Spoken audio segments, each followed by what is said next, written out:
ಗಳಿಂದ ಅಸ್ತಿತ್ವದಲ್ಲಿದೆ. ಈ ಒಂದು ವಕೀಲರ ಸಂಘಕ್ಕೆ ನಾವು ಮಾನ್ಯ ಮುಖ್ಯ ನ್ಯಾಯಮೂರ್ತಿಗಳಲ್ಲಿ ಇಟ್ಟಿರುವ ಬೇಡಿಕೆಗಳು ಬಹಳ ಮೂಲ ಸೌಕರ್ಯವನ್ನು ಕಲ್ಪಿಸಿಕೊಳ್ಳುವಂತಹ ಬೇಡಿಕೆಗಳು ಹಾಗೂ ಸುಲಭವಾಗಿ ನೀಡಬಲ್ಲಂತಹ ಬೇಡಿಕೆಗಳು. ಪೆಂಡಿಂಗ್ನಲ್ಲಿ ಇಮಿಡಿಯೇಟಾಗಿ ನೀವು ಕೇಸಸ್ನ ಪೋಸ್ಟಿಂಗ್ ಮಾಡೋಂಗೆ ಮಾಡಿ ಅಂತ ಕೇಳೋದ್ರಲ್ಲಿ ತಪ್ಪಿದೆಯಾ? ಪೆಂಡಿಂಗ್ನಲ್ಲಿ ನಾವು ಎಷ್ಟು ಹಣ ಕೊಟ್ಟು ಕೇಸ್ನ ಪೋಸ್ಟ್ ಮಾಡಬೇಕು ಅನ್ನೋ ಪರಿಸ್ಥಿತಿ ಇದೆ ರಿಜಿಸ್ಟ್ರಿನಲ್ಲಿ. ಇದನ್ನು ನಿವಾರಿಸಬೇಕು, ಸರಿಪಡಿಸಬೇಕು ಅಂತ ಕೇಳಿದ್ರೆ ನಮಗೆ ಯಾವ ಸ್ಪಂದನೆಯೂ ಬರ್ತಾ ಇಲ್ಲ. ಅದೇ ರೀತಿ ಸ್ನೇಹಿತರೆ, ನಮಗೆ ಸ್ಕ್ರೂಟಿನಿನಲ್ಲಿ ಇಲ್ಲದೇ ಇರೋ ಅಬ್ಜೆಕ್ಷನ್ಗಳನ್ನು ಹಾಕ್ತಾರೆ, ಕೇಸ್ಗಳು ಪೋಸ್ಟೇ ಆಗಲ್ಲ. ಅದನ್ನು ಸಹ ನಿವಾರಿಸಿ ಅಂತ ಕೇಳಿದ್ರೆ ಅದಕ್ಕೆ ಬಗೆಹರಿಸುವಂತಹ ಒಂದು ವ್ಯವಧಾನ, ಒಂದು ವ್ಯವಸ್ಥೆ ಇವತ್ತವರೆಗೂ ಸಿಕ್ಕಿಲ್ಲ. ಮ್ಯಾಜಿಸ್ಟ್ರೇಟ್ ಕೋರ್ಟ್ನಲ್ಲಿ 7 ಅಂತಸ್ತಿನ ಹೊಸ ಬಿಲ್ಡಿಂಗ್ ಕಟ್ಟಿದ್ರು. ದಯವಿಟ್ಟು ನೆನೆಸ್ಕೊಳ್ಳಿ, 28 ಕೋರ್ಟ್ ಹಾಲು ಆ ಹೊಸ ಅಂತಸ್ತಿನ ಬಿಲ್ಡಿಂಗ್, 7 ಅಂತಸ್ತಿನ ಬಿಲ್ಡಿಂಗ್ನಲ್ಲಿ ಒಂದೇ ಒಂದು ಲಿಫ್ಟ್ ಕೊಟ್ಟಿದ್ದಾರೆ. ಇನ್ನೊಂದು ಲಿಫ್ಟು ಜಡ್ಜ್ಗಳಿಗಾಗಿ ಸೀಮಿತವಾಗಿ ಇಟ್ಟಿದ್ದಾರೆ, ಮೀಸಲಿಟ್ಟಿದ್ದಾರೆ. ಆಯಿತು, ಜಡ್ಜ್ಗಳು ಕೋರ್ಟ್ಗೆ ಹೋದ್ಮೇಲೆ ಕೊಡ್ಬೋದಲ್ಲ ಲಿಫ್ಟು 11ರಿಂದ 5 ಗಂಟೆವರೆಗೂ, ಅದು ನೀಡ್ತಾ ಇಲ್ಲ. ವೃದ್ಧರು, ಭಾಳ ಬಲಹೀನರು ಒಂದನೇ ಫ್ಲೋರಿಂದ 7ನೇ ಫ್ಲೋರ್ವರೆಗೂ ನಡೆಯೋದು ನೋಡಿದ್ರೆ ನಮಗೆ ಬಹಳ ಬೇಸರ ಆಗುತ್ತೆ. ಅದೇ ರೀತಿ ಮ್ಯಾಜಿಸ್ಟ್ರೇಟ್ ಕೋರ್ಟಲ್ಲಿ ಸ್ಕೈ ವಾಕ್ ಇದೆ. ಆ ಸ್ಕೈ ವಾಕ್ನ ಕನೆಕ್ಟ್ ಮಾಡೋದಕ್ಕೆ ಒಂದು ಪ್ಯಾಸೇಜ್ ಬೇಕು. ಆ ಪ್ಯಾಸೇಜ್ ಮಾಡೋದಕ್ಕೆ ಒಂದು ಸುಲಭವಾದ ಒಂದು ಗೋಡೆ ಕಟ್ಟಬೇಕಷ್ಟೇ, ಅದನ್ನು ಸಹ ಮಾಡಿಲ್ಲ. ಇವಾಗ ಏನಾಗಿದೆ ಅಂದರೆ, ವ್ಯವಸ್ಥೆ ಏನಾಗಿದೆ ಅಂತಂದರೆ, ವ್ಯವಸ್ಥೆಯಲ್ಲಿ ಯಾರು ಮುಖ್ಯಸ್ಥರು, ವ್ಯವಸ್ಥೆಯಲ್ಲಿ ಜಡ್ಜ್ಗಳ ಮುಖ್ಯಸ್ಥರ, ಕಕ್ಷಿದಾರರ ಮುಖ್ಯಸ್ಥರ ಅಥವಾ ಲಾಯರ್ಗಳ ಮುಖ್ಯಸ್ಥರ? ಇದರಲ್ಲಿ ಕಕ್ಷಿದಾರರ ದೇವರುಗಳು ನ್ಯಾಯಕ್ಕಾಗಿ ಬರ್ತಾರೆ, ಅವ್ರು ಇಲ್ಲದೇ ಇದ್ದರೆ ನಾವಿಲ್ಲ. ಜಡ್ಜ್ಗಳು ಇಲ್ಲ, ಲಾಯರ್ಗಳು ಇಲ್ಲ. ಆದರೆ ಒಬ್ಬ ಜಡ್ಜ್ ಮನೆಯಲ್ಲಿ ಏನಾನ ಆದರೆ, ಅವ್ರ ಆಫೀಸ್ನಲ್ಲಿ ಏನಾನ ಆದರೆ, ಏನಾನ ರಿಪೇರಿ ಕೆಲಸ ಇದ್ದರೆ ಎಂಟೈರ್ PWD ಧಾವಿಸ್ತಾರೆ, ಸರ್ ಏನು ಮಾಡಬೇಕು ಅಂತ. ಆದರೆ ಸಾಮಾನ್ಯ ವಕೀಲರಿಗೆ ಆದಂಥ ನೋವುಗಳನ್ನು, ನಮ್ಮ ಸಮೂಹಕ್ಕಾಗಿರೋ ನೋವನ್ನು, ನಮ್ಮ ಸಮಾಜಕ್ಕಾಗಿರೋ ನೋವಿಗೆ ಯಾರೂ ಸ್ಪಂದನೆ ಮಾಡೋರೇ ಇಲ್ಲ. ಸೊ ಆದ್ದರಿಂದ ಸ್ನೇಹಿತರೆ, ಇದನ್ನು ಕೂಡಲೇ ನಿವಾರಿಸಬೇಕು ಅಂತ ನಾವು ಆಗ್ರಹಿಸ್ತಾ ಇದ್ದೀವಿ.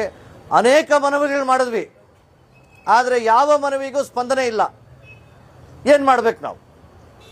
ಅಂಥ ಸಮಯದಲ್ಲಿ ಈ ಥರ ಧರಣಿ ಕೂತ್ಕೊಳ್ಳೋದೇ ನಮಗೆ ಬೇರೆ ದಾರಿ ಇಲ್ಲದಂತಹ ಒಂದು ಪರಿಹಾರ. ಈ ಹೋರಾಟ ಮಾರ್ಗದಲ್ಲಿ ಹೋದರೆ ಏನನ್ನ ಮಾಡ್ತಾರೇನೋ ಅಂತ ನಾವು ನೋಡೋಣ. ಇದಲ್ದಿರ ನಮ್ಮ ವಕೀಲರ ಒಂದು ಘನತೆ, ಗೌರವ, ನ್ಯಾಯಮೂರ್ತಿಗಳಾದ DK ಸಿಂಗ್ ಅವರು ನಮಗೆ ನೀಡ್ತಾ ಇರುವಂಥ ಅಪಾರವಾದ ಗೌರವವನ್ನು ನಾವು ನೆನೆಸ್ಬೇಕು. ವಕೀಲರು ಅಂದರೆ ಅವರು ಭಾಳ ಗೌರವ ಇಲ್ಲದಿರೋ ಒಂದು ಮನೋಭಾವ ಏನಿದೆ, ಅದು ನಿಜವಾಗಿಯೂ ಸಹ ನಮಗೆಲ್ರಿಗೂ ಒಂದು ಆತಂಕವನ್ನು ಸೃಷ್ಟಿ ಮಾಡಿದೆ. ಯುವ ವಕೀಲರು ಅವ್ರ ಮುಂದೆ ಹೋಗದೇ ಇರೋವಂಥ ಒಂದು ಪರಿಸ್ಥಿತಿ ಸೃಷ್ಟಿಯಾಗಿದೆ. ಇದನ್ನೂ ಸಹ ಬಗೆಹರಿಸಬೇಕು, ಇದಕ್ಕೂ ಸಹ ಪರಿಹಾರ ಬೇಕು ಅಂತ ನಾವು ಕೇಳ್ಕೊತಾ ಇದ್ದೀವಿ. ದಯವಿಟ್ಟು ನಾವೆಲ್ಲರೂ ಇವತ್ತು ಈ ಒಂದು ಧರಣಿಯಲ್ಲಿ ಪಾಲ್ಗೊಂಡು ಈ ಬೇಡಿಕೆಗಳಿಗಾಗಿ ಒಂದು ಹೋರಾಟ ಮಾಡೋಣ. ಸಾಮಾನ್ಯವಾಗಿ ಕಾರ್ಯಾಂಗ ವಿರುದ್ಧ ಹೋರಾಟ ಮಾಡೋದು ಉಂಟು, ಅಥವಾ ನಮ್ಮ ನ್ಯಾಯಾಂಗ ವಿರುದ್ಧ ಹೋರಾಟ ಮಾಡೋದು ಕಡಿಮೆ. ಆದರೆ ಜನರಿಗೆ ಒಂದು ಪ್ರಜ್ಞೆ ಬರಬೇಕು. ನ್ಯಾಯಾಂಗ ವಿರುದ್ಧ ಹೋರಾಟ ಮಾಡ್ತಾ ಇರೋದಕ್ಕೂ ಸಹ ನಮ್ಮ ಹಕ್ಕುಗಳಿಗೆ ಹೋರಾಟ ಮಾಡೋ ಪರಿಸ್ಥಿತಿಗಳು ನಿರ್ಮಿತವಾಗ್ತವೆ. ಆಗ ಬೇರೆ ವಿಧಿ ಇಲ್ಲ. ನಾವೆಲ್ಲರೂ ಸಹ ಸೇರಿ ನಮ್ಮ ಒಗ್ಗಟ್ಟಿನ ಹಾಗೂ ಶಕ್ತಿಯ ಪ್ರದರ್ಶನವನ್ನು ಮಾಡಬೇಕು. ಈ ವ್ಯವಸ್ಥೆ ಇರೋದು ಕೇವಲ ನ್ಯಾಯಮೂರ್ತಿಗಳಿಗಲ್ಲ, ಈ ವ್ಯವಸ್ಥೆ ಇರೋದು ಆ ಬಡವ ಕಕ್ಷಿದಾರ ಬರ್ತಾನಲ್ಲ, ಅವನಿಗಿರೋದು ಈ ವ್ಯವಸ್ಥೆ. ಆದ್ದರಿಂದ ನಾವು ಈ ನಿಟ್ಟಿನಲ್ಲಿ ಹೋರಾಟವನ್ನು ಮಾಡೋಣ. ಯಾವುದೂ ಸಹ ಸಂದೇಹ ಬೇಡ. ಜಡ್ಜ್ಗಳಿಂದ ಗೌರವ ಕಲ್ಪಿಸ್ಕೊಳ್ಳೋದಕ್ಕೆ ನಾವು ಒಂದು ಧರಣಿ ಮಾಡಬೇಕಾಗಿದೆ. ಇವತ್ತು ನೋಡಿ ನಮ್ಮ ಪರಿಸ್ಥಿತಿ, ಗೌರವ ಕೊಡಿ ಅಂತ ಕೇಳೋದಕ್ಕೆ ಒಂದು ಹೋರಾಟ. ಇಂಥ ಒಂದು ಪರಿಸ್ಥಿತಿ ನಿರ್ಮಾಣ ಆಗಬಾರ್ದು. ಜಡ್ಜ್ಗಳು ತಮ್ಮ ಸೀಮಾ ಗಡಿಯಲ್ಲಿ ತಾವು ಅವರು ಕಾರ್ಯಪ್ರವೃತ್ತರಾಗಿ ನ್ಯಾಯ ವ್ಯವಧಾನವನ್ನು ಮಾಡಬೇಕು. ನಾವು ಪೋಸ್ಟಿಂಗ್ಗಳಿಗೆ, ಕೇಸ್ ಪೋಸ್ಟಿಂಗ್ಗಳಿಗೆ ನಾವು ಇವತ್ತು ಖರ್ಚು ಮಾಡ್ತಾರೋ ಹಣ ನೋಡಿದ್ರೆ ನಮ್ಮ ಫೀಸ್ಗಿಂತ ಜಾಸ್ತಿ ಹಣವನ್ನು ಬನ್ನಿ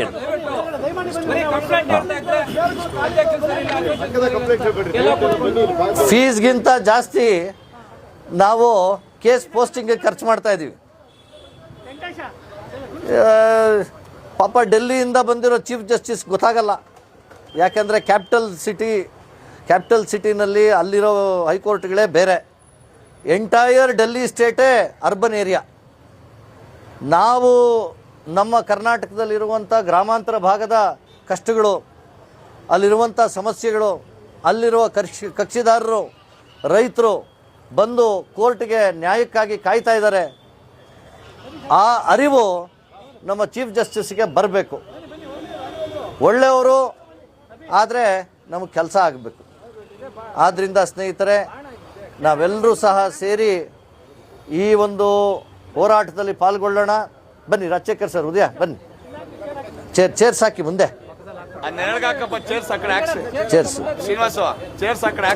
ಹಾಗೂ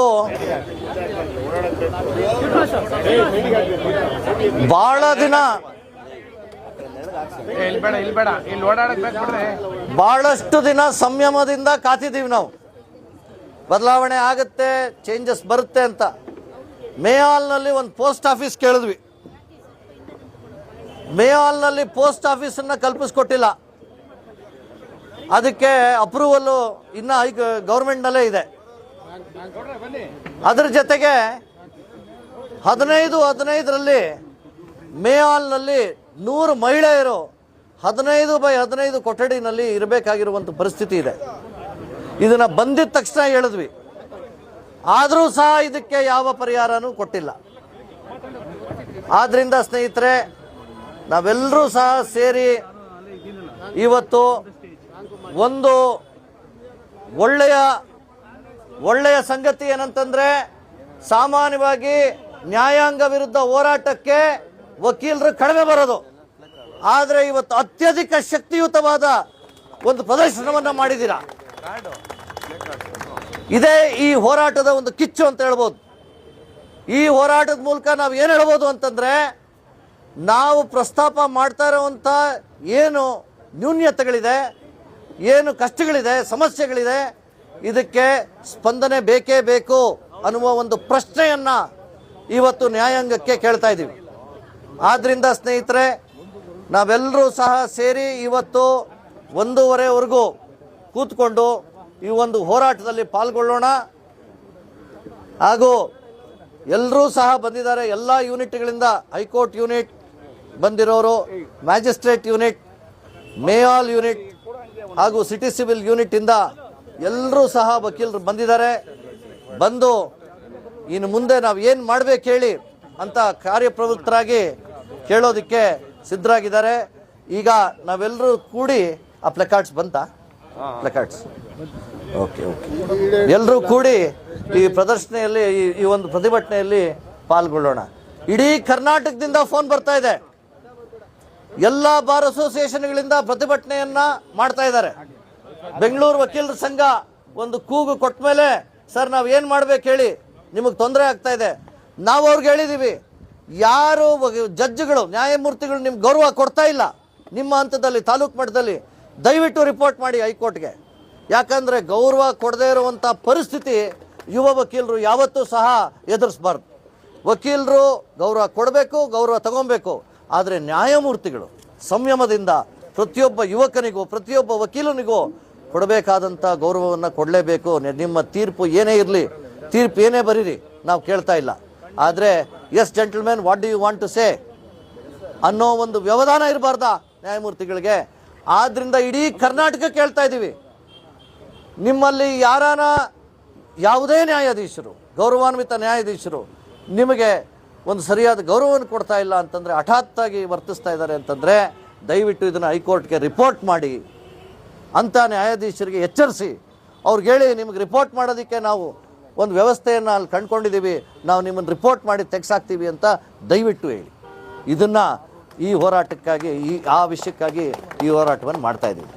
ಸ್ನೇಹಿತರೆ, ಈಗ ಒಂದು ಕೂತ್ಕೊಂಡು ನಾವೆಲ್ಲರೂ ಸಹ ಎಲ್ಲರೂ ಕೆಳಗಡೆ ಕೂತ್ಕೊಳ್ಳೋಣ. ಕೆಳಗಡೆ ಕೂತ್ಕೊಂಡು ಪ್ರತಿಭಟನಾ ನಿರತರಾಗೋಣ. Thank you.